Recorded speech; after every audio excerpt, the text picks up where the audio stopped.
पाकिस्तान से लौटे एक शख्स इस वक्त हमारे साथ मौजूद है जिनका नाम है असलम खां। जो पहलगाम में आतंकी हमला होता उसके ठीक पहले वो पाकिस्तान में गए थे, लेकिन अब सरहद पार करके वापस अपने मुल्क जो है भारत में लौट आ चुके हैं। इस वक्त उनके हाथ में देखिए ये पासपोर्ट भी है, जहां पर जो वीज़ा लगा था पाकिस्तान जाने का वो आप इस वक्त तस्वीरों में देख सकते हैं। इनसे हम जानने की कोशिश करेंगे कि इस वक्त जब ऐसी स्थिति में जब पहलगाम में आतंकी हमला हुआ है, भारत सरकार ने कई पाबंदियां लगा दी है, तो ऐसे में पाकिस्तान में क्या माहौल है, इनसे हम जानने की कोशिश करेंगे। असलम जी, ये बताइए कि पाकिस्तान में इस वक्त क्या सिचुएशन चल रहा है, क्योंकि भारत सरकार ने कई सारे फैसले लिए हैं कि अब यहाँ के लोगों को वीज़ा नहीं दिया जाएगा और जो भी लोग हैं उन्हें देश छोड़ने के आदेश जो है फरमान जारी कर दिए हैं। जब ये आदेश हिंदुस्तान में जारी हुआ तो हमको तो मालूम नहीं था।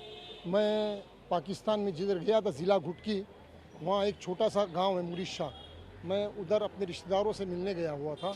वहाँ मेरे बच्चों का मुझे फ़ोन आता है कि अब्बा ऐसा ऐसा हो चुका है कि 27-28 तारीख को बॉर्डर बंद हो रहा। मेरे बच्चों का मुझे 26 तारीख को फ़ोन आया।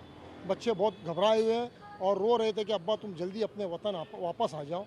उस वक्त पाकिस्तान का तो कुछ माहौल नहीं बता सकता हूँ, मगर मेरे जो अपने घर का माहौल था वो देख के मैं खुद घबरा गया और मैं जल्द से जल्द आने की कोशिश किया। और वहाँ जो बॉर्डर का मैंने हाल देखा हूँ कि जिनके नूरी वीज़े है उनके 3-3, किसी के 4-4 बच्चे जिनको आने नहीं दिया जा रहा था, और जो यहाँ से लोग गए थे जिनका नूरी वीज़ा था उनको भी यहाँ पर रहने नहीं दिया गया। वो लोग ऐसा बोल रहे थे बॉर्डर पे।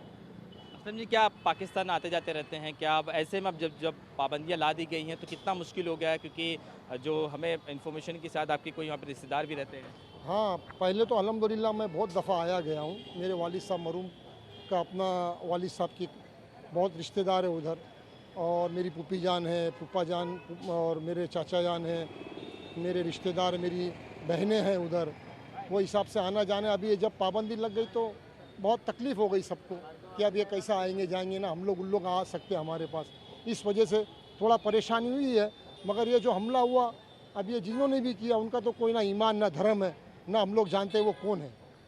लेकिन क्या आपको लगता है कि जिस तरह से जो घटनाएं घटी उसके बाद जो पाबंदियां लाई गई हैं, क्या लगता है कि थोड़ी सी सहूलियत दी कि कई सारे लोगों के, आपके जिस तरह से कहा मेरे रिश्तेदार रहते हैं, वहाँ पर भी लोग रहते हैं, तो क्या आपको लगता है कि वहाँ के अगर किसी को आना होगा तो कितनी मुश्किलें हो जाएंगी? अब तो मुश्किल है, अब तो शायद आ भी नहीं सकते जब तक यहाँ से कुछ रास्ता खुला नहीं होगा।